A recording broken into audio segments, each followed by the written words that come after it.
नमस्कार साथियों, आइए जानते हैं आज दिन भर की ताजा और बड़ी खबरें। वही आपने भारत समाचार चैनल को सब्सक्राइब और वीडियो को लाइक नहीं किया तो फटाफट से कर दीजिए। आज की पहली खबर, देश में 1 जून से होंगे 7 बड़े बदलाव। पहला बदलाव, एलपीजी सिलेंडर के दाम बदलेंगे। हर महीने की पहली तारीख को एलपीजी सिलेंडर की कीमतों की समीक्षा होती है। 1 जून को घरेलू और कमर्शियल गैस के दाम बढ़ या घट सकते हैं, जिसका असर सीधा आपकी किचन बजट पर पड़ेगा। दूसरा बदलाव, क्रेडिट कार्ड रिवॉर्ड्स और चार्ज में बदलाव। 1 जून से कोटक महिंद्रा बैंक और अन्य बैंकों के क्रेडिट कार्ड नियमों में बदलाव होंगे। रिवॉर्ड पॉइंट की लिमिट तय की जा सकती है। ऑटो डेबिट फेल होने पर पेनल्टी घटाई जा सकती है और फ्यूल यूटिलिटी पेमेंट पर एक्स्ट्रा चार्ज लग सकते हैं। तीसरा बदलाव, एटीएम ट्रांजैक्शन चार्ज बढ़ सकते हैं। जून से एटीएम से फ्री ट्रांजैक्शन की लिमिट के बाद लगने वाला चार्ज बढ़ सकता है। जो लोग बार बार कैश निकालते हैं उन्हें इस बदलाव का असर जेब पर महसूस होगा। चौथा बदलाव, आधार अपडेट फ्री में कराने की डेडलाइन। आधार कार्ड की फ्री अपडेट सुविधा 14 जून 2025 तक ही है। इसके बाद ऑनलाइन अपडेट पर 25 रुपए और सेंटर पर 50 रुपए शुल्क लगेगा। इसीलिए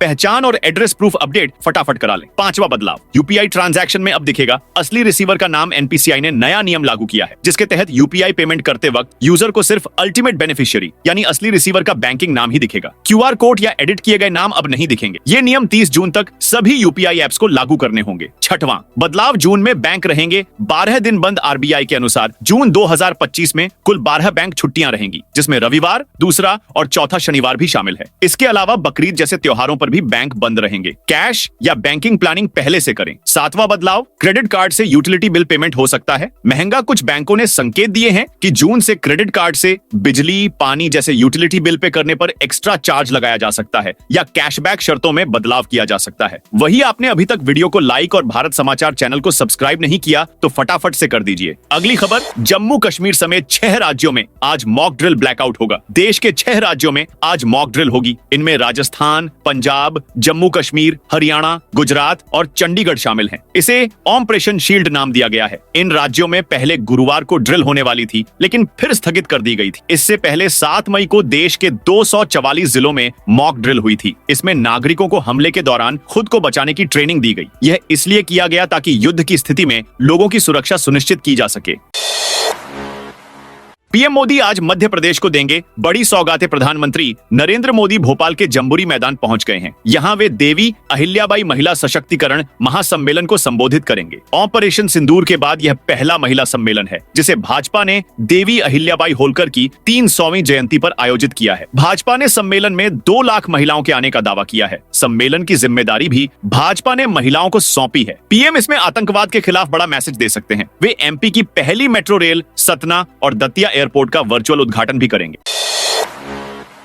अब आप फाइल कर सकते हैं। आईटीआर इनकम टैक्स डिपार्टमेंट ने फाइनेंशियल ईयर 2024-25 या असेसमेंट ईयर 2025 से 26 के लिए आईटीआर 1 और 4 के लिए एक्सेल यूटिलिटी उपलब्ध करा दी है। डिपार्टमेंट ने शुक्रवार को कहा कि करदाता अब अपने इनकम टैक्स रिटर्न फाइल कर सकते हैं। इनकम टैक्स डिपार्टमेंट ने सोशल मीडिया प्लेटफॉर्म एक्स पर पोस्ट शेयर कर इस बात की जानकारी दी। डिपार्टमेंट ने पोस्ट में लिखा, टैक्स पेयर्स ध्यान दें, आईटीआर 1 और आईटीआर 4 के लिए एक्सेल यूटिलिटी अब अवेलेबल है। यह कदम टैक्स पेयर्स के लिए रिटर्न फाइलिंग को आसान और सहज बनाने के लिए उठाया गया है। क्रिप्टो में निवेश का झांसा देकर 6 लाख की ठगी। बिलासपुर में क्रिप्टो करेंसी में पैसे इन्वेस्ट करने पर 6 महीने में डबल कमाई का झांसा देकर कोरबा के पति पत्नी ने एक अधेड़ से 6 लाख रुपए की ठगी कर ली। पीड़ित की शिकायत पर पुलिस ने आरोपियों के खिलाफ केस दर्ज किया है। साथ ही उनकी तलाश भी कर रही है। मामला सकरी थाना क्षेत्र का है। हरियाणा सीएम का घर और दफ्तर उड़ाने की धमकी। हरियाणा में शुक्रवार को मुख्यमंत्री आवास और सचिवालय को बम से उड़ाने की धमकी मिली। चंडीगढ़ स्थित मुख्यमंत्री आवास, संत कबीर कुटीर और सचिवालय में फिदायीन हमले की बात कही गई। सूत्रों के मुताबिक सीआईडी के सीनियर अधिकारियों को मेल भेजकर कहा गया कि दोनों जगह फिदायीन हमले होंगे। सूचना मिलते ही चंडीगढ़ पुलिस की टीमें एक्टिव हो गईं। तुरंत सीएम आवास और सचिवालय की सुरक्षा बढ़ा दी गई। यूपी के आईपीएस दलजीत चौधरी गृह मंत्री अमित शाह से मिले। यूपी डीजीपी प्रशांत कुमार आज रिटायर हो रहे हैं। इससे पहले नए डीजीपी को लेकर शासन स्तर पर मंथन शुरू हो गया है। सीएम योगी की अफसरों के साथ मीटिंग हुई। नए डीजीपी, डीजी टेलीकॉम और डीजी जेल की पोस्टिंग पर मंथन हुआ है। इस बीच 1990 बैच के आईपीएस दलजीत चौधरी ने दिल्ली में गृह मंत्री अमित शाह से मुलाकात की है। अब इस मुलाकात के मायने निकाले जा रहे हैं। दलजीत चौधरी मौजूदा समय में बीएसएफ में डीजी हैं और अमित शाह के सबसे करीबी अफसरों में शुमार होते हैं। दलजीत यूपी कॉडर के आईपीएस और अखिलेश सरकार में लंबे समय तक बतौर एडीजी कानून व्यवस्था काम कर चुके हैं। टाटा हैरियर ईवी 3 जून को लॉन्च होगी। टाटा मोटर्स 3 जून को अपनी मिड साइज इलेक्ट्रिक एसयूवी को लॉन्च करने की तैयारी कर रही है। आईसी मॉडल के मुकाबले इसके डिजाइन और फीचर्स को अपडेट किया जाएगा। इसमें ऑल व्हील ड्राइव ऑप्शन के साथ अपडेटेड सस्पेंशन सेटअप मिलेंगे और फुल चार्ज में रेंज 500 किलोमीटर से ज्यादा मिलेगी। वहीं सेफ्टी के लिए 7 एयरबैग, 360 डिग्री कैमरा और एडीएस जैसे सेफ्टी फीचर दिए जा सकते हैं। इसकी एक्स शोरूम कीमत करीब 25 लाख रुपए से शुरू हो सकती है। इसका मुकाबला महिंद्रा XIV 9e और बाइड एटो 3 से रहेगा।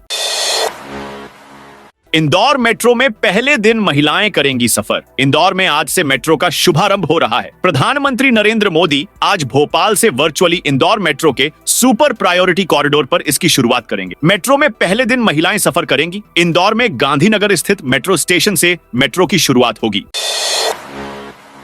देश में कोरोना के 3,207 एक्टिव केस। देश भर में कोरोना वायरस के एक्टिव केसों की संख्या 3,207 पहुंच गई है। केरल में सबसे ज्यादा 1,147 मामले हैं। महाराष्ट्र एक्टिव केसेस के मामले में दूसरे नंबर पर है। शुक्रवार को राज्य में 84 नए केस सामने आए। यहां अब 681 मरीज हैं। देश के 60% एक्टिव केस इन्हीं 2 राज्यों में हैं। कर्नाटक के मैसूर में शुक्रवार को 63 साल के एक बुजुर्ग की मौत हो गई। राज्य में कोरोना से यह तीसरी मौत है। इसके अलावा महाराष्ट्र, केरल, राजस्थान, उत्तर प्रदेश और मध्य प्रदेश में कुल 13 मरीजों की मौत हो चुकी है। वहीं स्वास्थ्य विभाग ने 31 मई को दिल्ली, गुजरात, पंजाब और तमिलनाडु में भी एक मौत की पुष्टि की। देश में कोरोना मृतक की संख्या 20 पहुंच गई है।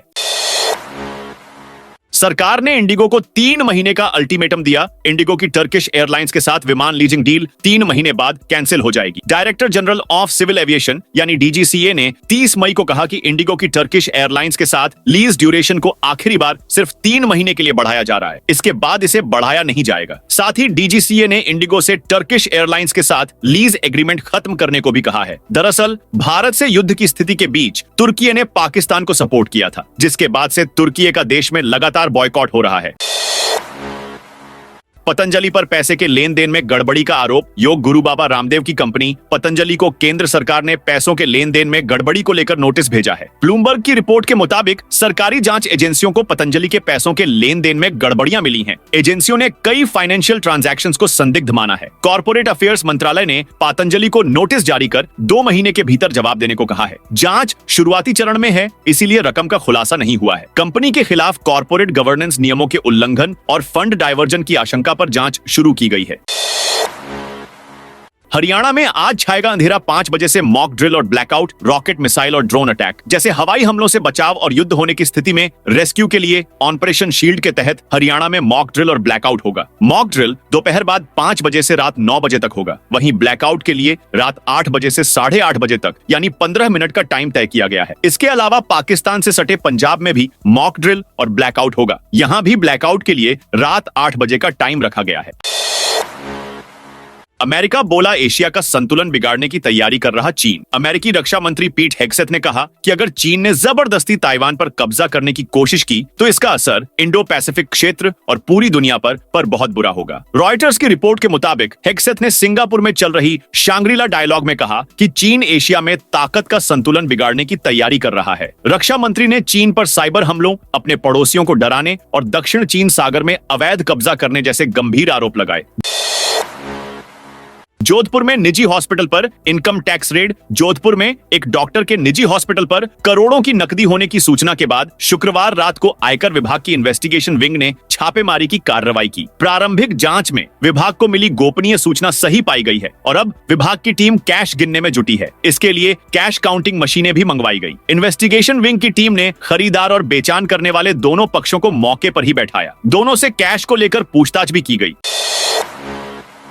थरूर बोले, कोलंबिया ने पाकिस्तान पर अपना बयान वापस लिया, भारत का समर्थन करेगा। कांग्रेस सांसद शशि थरूर ने शनिवार को कोलंबिया के बोगोटा में बताया कि कोलंबिया सरकार ने पाकिस्तान के समर्थन में अपना बयान वापस ले लिया है। कोलंबियाई सरकार आतंकवाद के खिलाफ भारत के रुख का समर्थन करते हुए नया बयान जारी करेगी। थरूर बोगोटा में तादेओ लोजानो यूनिवर्सिटी पहुंचे थे। वहां महात्मा गांधी की प्रतिमा पर फूल चढ़ाने के बाद उन्होंने कहा, हमने कोलंबिया की उप विदेश मंत्री रोसा योलांडा विलाविसेंसियो से मुलाकात की। उनसे बातचीत के बाद सरकार ने बयान वापस ले लिया है। सारंडा जंगल में सुरक्षा बलों और नक्सलियों के बीच मुठभेड़। पश्चिमी सिंहभूम के सारंडा जंगल में शुक्रवार को सुरक्षा बलों और नक्सलियों के बीच मुठभेड़ हुई। जराईकेला थाना क्षेत्र के त्रिलपोसी वनग्राम के पास यह घटना हुई। सर्चिंग अभियान के दौरान नक्सलियों ने सुरक्षा बलों पर हमला कर दिया। वहीं सुरक्षा बलों की जवाबी कार्रवाई में नक्सली जंगल और पहाड़ों का सहारा लेकर भाग निकले। राजस्थान में आंधी बारिश के साथ होगी जून की शुरुआत। राजस्थान में आज भी बारिश का दौर जारी है। सीकर में देर रात 3 बजे से 4 बजे तक कई जगह बरसात हुई। जिले के ग्रामीण इलाकों में 20 मिलीमीटर तक बारिश रिकॉर्ड की गई। सड़कें पानी में डूब गईं। वहीं आज मौसम विभाग ने 7 जिलों में आंधी और बारिश का अलर्ट जारी किया है। रविवार को भी 17 जिलों में बारिश का अलर्ट है। वहीं 2 जून को एक वेस्टर्न डिस्टर्बेंस एक्टिव होगा, जिसके असर से 2 से 3 जून को राजस्थान के कई जिलों में आंधी बारिश की गतिविधियां फिर से बढ़ेगी, जो 4 जून तक जारी रहेगा। आर्मी चीफ जम्मू कश्मीर में फॉरवर्ड पोस्ट पर पहुंचे army chief general Upendra Dwivedi शुक्रवार को जम्मू कश्मीर के सुंदरबनी सेक्टर में फॉरवर्ड पोस्ट पहुंचे। यहां उन्होंने यूनिट्स की तैयारियों और फॉर्मेशंस का जायजा लिया। साथ ही नियंत्रण रेखा लोसी पर सुरक्षा और ऑपरेशन डायनामिक्स भी देखी। जनरल द्विवेदी ने जवानों से बात की और ऑपरेशन सिंदूर में दुश्मन के खिलाफ अदम्य साहस दिखाने के लिए तारीफ की। चीन ने अंतर्राष्ट्रीय विवाद सुलझाने के लिए नया संगठन बनाया। चीन ने शुक्रवार को अंतर्राष्ट्रीय विवाद सुलझाने के लिए एक नया संगठन बनाया है। इसका नाम इंटरनेशनल ऑर्गेनाइजेशन फॉर मीडिएशन है। इसे इंटरनेशनल कोर्ट और परमानेंट कोर्ट ऑफ आर्बिट्रेशन जैसे संस्थानों के विकल्प के तौर पर पेश किया गया है। इसमें 85 देशों और लगभग 20 अंतर्राष्ट्रीय संगठनों के करीब 400 बड़े अधिकारी शामिल हुए। इनमें से 33 देशों ने तुरंत हस्ताक्षर करके आयोमेड के संस्थापक सदस्य बन गए। पाकिस्तानी मंत्रियों के साथ पहलगाम हमले का मास्टरमाइंड दिखा। पाकिस्तान में एक कार्यक्रम के दौरान लश्कर ए तैयबा के आतंकियों और कई नेताओं को एक ही मंच पर देखा गया। इस कार्यक्रम में पहलगाम हमले का मास्टरमाइंड सैफुल्लाह कसूरी, लश्कर का को फाउंडर आमिर हमजा और हाफिज सईद का बेटा तलहा सईद भी मौजूद थे। इन आतंकियों के साथ मंच साझा करने वालों में पाकिस्तान के फूड मिनिस्टर मलिक राशिद अहमद खान और पंजाब विधानसभा के स्पीकर मलिक मोहम्मद अहमद खान शामिल थे। दिल्ली में भाजपा सरकार के 100 दिन पूरे हो गए हैं। इस मौके पर मुख्यमंत्री रेखा गुप्ता ने शुक्रवार को दिल्ली को विकसित कर इंफ्रास्ट्रक्चर से लैस और सुंदर शहर बनाने की घोषणा करते हुए 20 काम करने का दावा किया। भाजपा ने चुनाव से पहले दिल्ली की स्वास्थ्य सेवाओं को विश्व स्तरीय बनाने का वादा किया था। चुनावी संकल्प पत्र में भी स्वास्थ्य सेवाओं में सुधार के लिए भी कई घोषणाएं की थीं। लेकिन दैनिक भास्कर की ग्राउंड रिपोर्ट में सामने आया है कि रेखा सरकार के 20 कामों के दावे के उलट जनहित के कामों की केवल 2 योजनाएं ही जमीन पर उतर पाई हैं। इनमें एक आयुष्मान भारत योजना है और दूसरी वय वंदना योजना।